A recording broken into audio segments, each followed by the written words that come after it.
Hey everybody, welcome back to the Carry and Cut YouTube channel. And if you're new here, I sure do appreciate you stopping by and watching. Don't forget to like and subscribe, leave a comment down below. Also check out our Instagram at Carry and Cut, and I really do appreciate all the Patreon support, all the patrons. I really do appreciate everything you guys do for us. All the proceeds go directly back to the channel to buy new knives and new equipment to help make the quality and the content better for you guys. So I just want to start off and saying thank you for everybody that participated in the 750 subscriber giveaway live stream.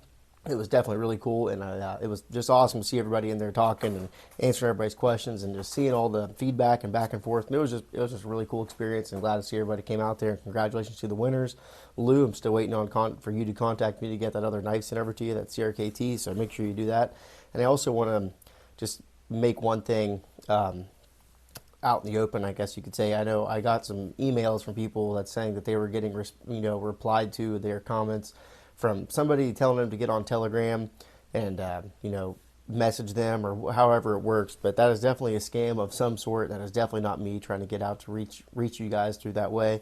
The only way I'm going to be reaching out to any of you would be through the YouTube comment section or an email if you choose to email me first. I'm never out to sell you guys anything. I don't want any of your money. I don't want to nothing like that. I'm not trying to. That's not what we do here. We're just a small knife channel and showing you guys some cool stuff. So I really hate that is happening and that somebody's trying to take advantage of the system, or however you want to put it. Someone's trying to pull a fast one and get something out from somebody. That's definitely not what we're trying to do here. So why don't we get right into it though? So today we're going to be looking at another cool knife. This is from Jimmie Crowe. So Jimmy, thank you very much. This is a Zahn knife company. At least it says right there, Zahn Knives. It says on Blade HQ website it was a Stedman knives or something like that. But this is the ZKC C02 Stedman design Zahn knives. This thing is definitely pretty cool. Jimmy won this actually through Big Red EDC. So this was definitely a pretty cool attribution he got here. We got a nice reverse Tonto blade on it. It kind of resembles just like the 940 if you look at it. Pretty much the same exact blade shape. This thing is just a honking knife. It's definitely a big full-size knife. I really do like the blade grind. The grind we have here. We have a flat grind, not a full flat grind, but a high flat grind, and we have satin on the flats, and then this kind of stone wash over here. No, satin on the actual grind here, but then on the flats we have a nice stone wash. Have a real nice swedge up top right there. This is made of 440C stainless, so not the best thing in the world, but it's definitely a decent enough steel, especially for the price point. We're looking at $42.99 on the Blade HQ website for this thing. And it's it's definitely got some pretty trick things going on here. We don't have a deep carry clip or a reversible clip, so this is going to be a right hand tip up knife only. But it does have a pretty good size honking blade on it. And we do have G10 on the handle material, flipper tab action, liner lock deployment, and great action at that too. I'm pretty sure this is running on washers, not 100% certain. I looked into the specs, but we're going to do a disassembly on this thing and see what's making this thing tick on the inside. But one thing is my favorite about this knife is that they use T8 hardware all the way around. So we do have a captive pivot on this side, T8 pivot over here, T8 body screws, and we even have T8 for the pocket clip screws too. So that is another pretty cool thing. We're integrating a lanyard, not a lanyard tube, but a barrel spacer back here for the clip on the one side. So minimal hardware. We do have a lanyard attachment point for you lanyard lovers out there. Steven Weigel, wink wink. So that's pretty cool. I'm not really sure what's going on here with this part of the blade there. I'm not sure what that's for. But another cool thing about this knife is, so we have one solid slab of G10 on this side, if you guys can see in there. It's actually just a solid slab of G10. There is no liner material in there. But on the liner lock side, we actually do have a steel liner. So that's definitely keeping down the weight. This thing is not a light knife by any stretch of the imagination, or a very thin knife too. But before we do any measurements or anything, let's go ahead and see what the edge is looking like. I know Jimmy likes to keep his knives nice and sharp, and this thing just eats through paper, especially being like a thicker blade stock. This grind is very nice. Now, I've never heard of this knife company before either, so it's definitely pretty cool to see how actually slicey this knife is. That thing was just gliding through paper like it was nobody's business. So let's go ahead and get some measurements on this thing. It's definitely a full-size knife, not small by any stretch of the imagination. So right there to the tip, all the way to the end, we're almost, it's over 8.5 inches, so almost 8 5/8-ish, something like that. And blade length is coming in at 3 3/4. Actual cutting edge is almost 3.5 inches.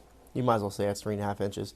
And then, you get a really full, I have a, medium to large size hands. I wear a large size glove, but I can get all 4 fingers plus some. You can even fit a 5th finger on there if you had one. And then you can even go 6 up here. So it has a really nice, finger choil up here, which it does, sharpening choil too, whatever you want to say. You're going to get a lot of life out of the sharpening here. The plunge grind, it starts back here, but you're still going to get some useful sharpening out of this thing, at least useful life out of the blade. That's what I'm trying to get at here. So let's get a weight on this thing. Get Miss Carryandcut's kitchen scale out. And no, Lou, I did not get her a new one yet. So we're looking at 4.6 ounces. So that's pretty cool. Definitely not a light knife by any stretch of the imagination, but still works fairly well. And for being a bigger size knife, I really do like to see that. All right, so we're looking at 150 thousandths on the blade steel.